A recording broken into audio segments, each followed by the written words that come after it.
Okay, we're going to have a look at a few experiments where we're investigating changing something, for example, concentration, and see how that would affect the rate of reaction. Okay, so let's think. We've got this reaction between calcium carbonate, solid here, and hydrochloric acid. So we put our calcium carbonate and hydrochloric acid into this flask. During the reaction, carbon dioxide is given off. The carbon dioxide is going to escape through the cotton wool bung there.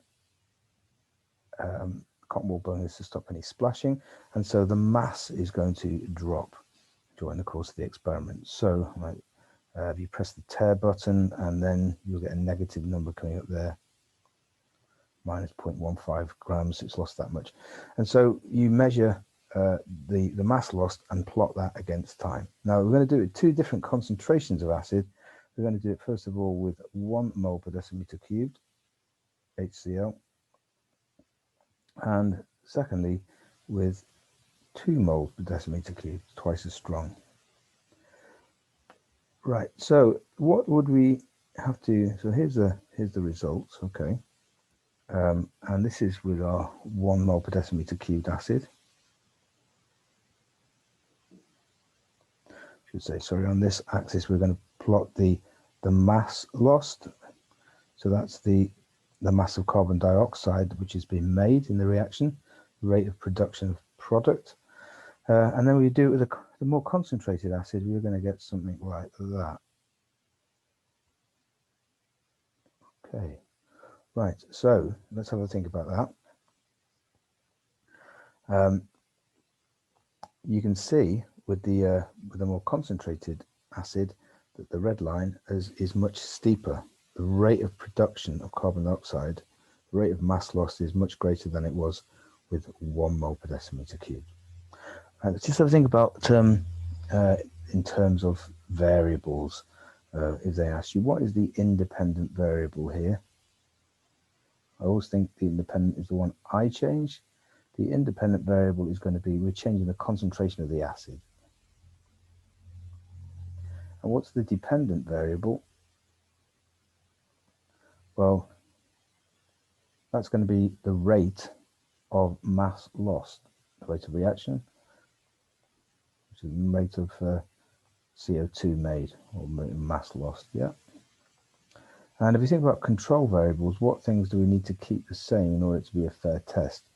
Well, in any rate of reaction experiment, you need to make sure the temperature is about the same, because that will obviously affect it. That's not going to be too difficult.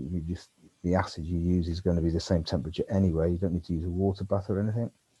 More importantly, I think you'd have to control the mass of calcium carbonate that you added. That would be important. And not only the mass, but the surface area of the calcium carbonate.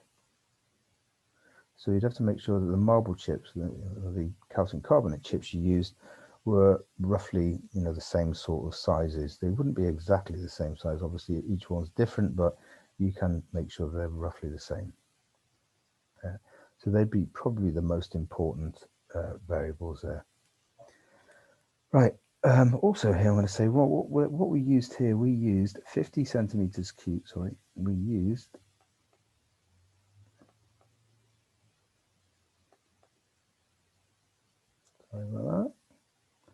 50 centimeters cubed here of 2 moles per decimeter cubed acid.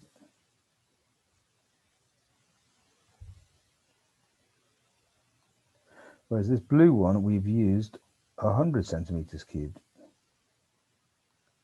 of 1 mole per decimeter cubed acid.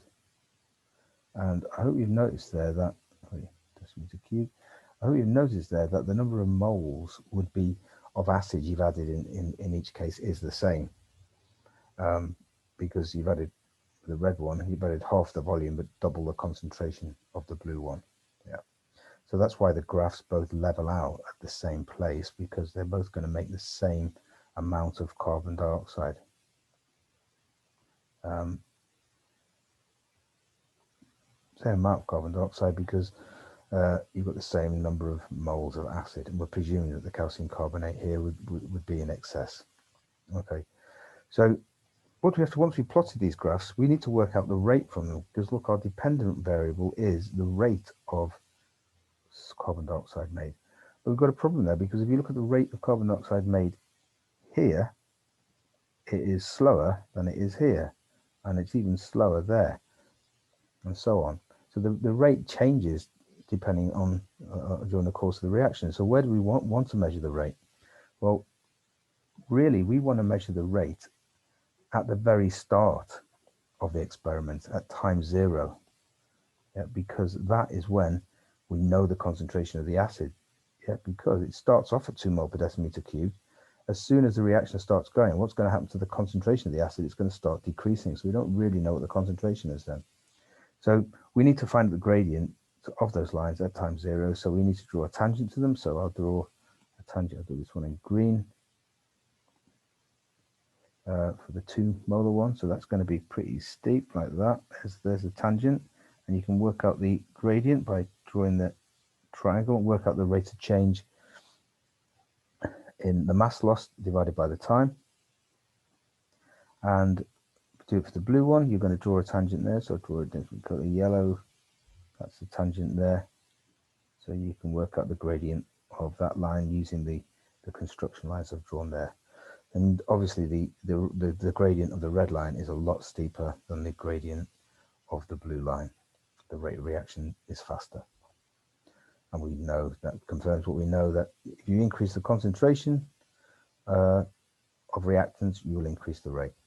Right, that's quite a time-consuming experiment. You've got lots of data points to take. You've got 2 graphs to plot, and you've got to plot gradients and so on. So it's all time-consuming.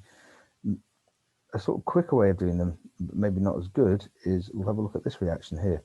Right, we've got magnesium this time reacting with hydrochloric acid, and what happens is the piece of magnesium dissolves to make magnesium chloride, and it fizzes up to make hydrogen gas. Now we're not going to collect the hydrogen gas or measure the volume of it. Well, in this experiment, what we do is we just get a conical flask there with a piece of magnesium ribbon in it, and we use different concentrations of acid, and we time how long for the magnesium to disappear, to dissolve. Okay, and do it in a conical flask so you can swirl it. Right, now what would we have to do for this experiment? Controls, we'd have to make sure the piece of magnesium ribbon was the same mass and the same length, same dimensions. That's quite easy. You just cut a strip off the same every time.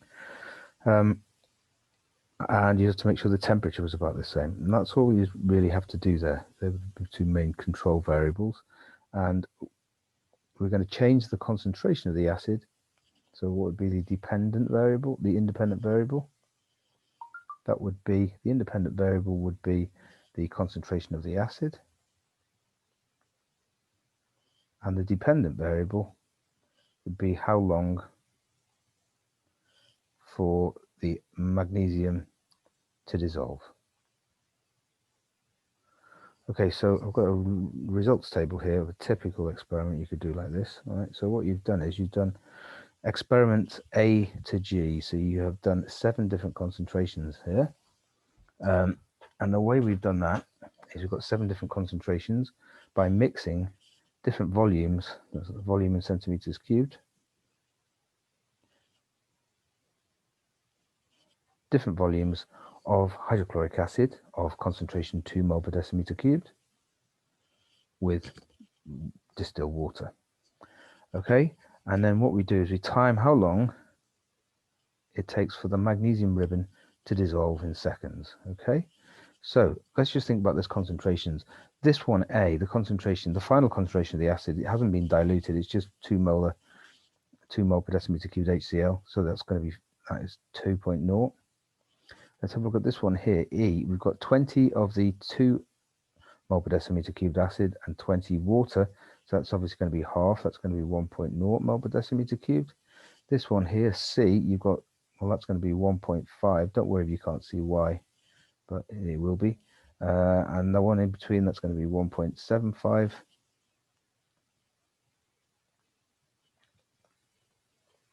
that would be 1.25. This would be 0.75, and the last one would be 0.5. Right, now we've measured here the time taken for the magnesium to disappear, and you can see it's getting longer. It takes longer to dissolve, the more dilute the hydrochloric acid is. So that's not the same thing with rate of reaction, that's the time taken. And you can probably see that rate of reaction, if you've got a big rate of reaction, for high rate of reaction, you've got a small time. So they're inversely proportional. So rate is proportional to 1 over the time taken. So what we'd have to do to work out rate of reaction is divide 1 by the time taken, so 1 over 15 for the first one. And what you usually do, because it gives you numbers that aren't decimals, instead of having 1, you can have actually any number there. So you're going to say that rate is equal to 1,000 divided by the time taken, and it just gives you numbers a bit easy to work with. So let's just do those, fill those in. So the first one, 1,000 divided by 15 is 67. The next one, 1,000 divided by 21, that's 47, 48, sorry, just a two significant figures. And I won't do all of them. The last one, the last one where the acid is most dilute, 1,000 divided by 210, and that is 4.8. Okay, so let's just call that 5. Okay, so you can see the rate of reaction is fastest up here when you've got the most concentrated acid, and it drops as you go there. And then what you could do is you could plot a graph there of rate against, and if you did plot that graph, so you could have rate against concentration, moles per decimeter cubed. We've got 1 there. The most concentrated one, we've got 2. Now we didn't do, you obviously can't do the experiment at 0 concentration because the magnesium ribbon would never dissolve. But you can probably see that the rate of reaction when the concentration of acid is 0 is 0. So that line would go through the origin. And if you plotted that, you actually don't get a straight line, you get a bit of a curve like that, okay? But the rate goes up as the concentration of the acid becomes more concentrated. Now this second experiment is a much quicker way of doing things, because we did 7 different concentrations there, and it's quite quick. All you've got to do is time how long it takes for the magnesium to disappear. With the other one, you've got to continually take readings every 10 seconds of the volume of the gas, and then you've got to plot graphs, and then you've got to do gradients of graphs. So it's a better way, but it is much more time consuming.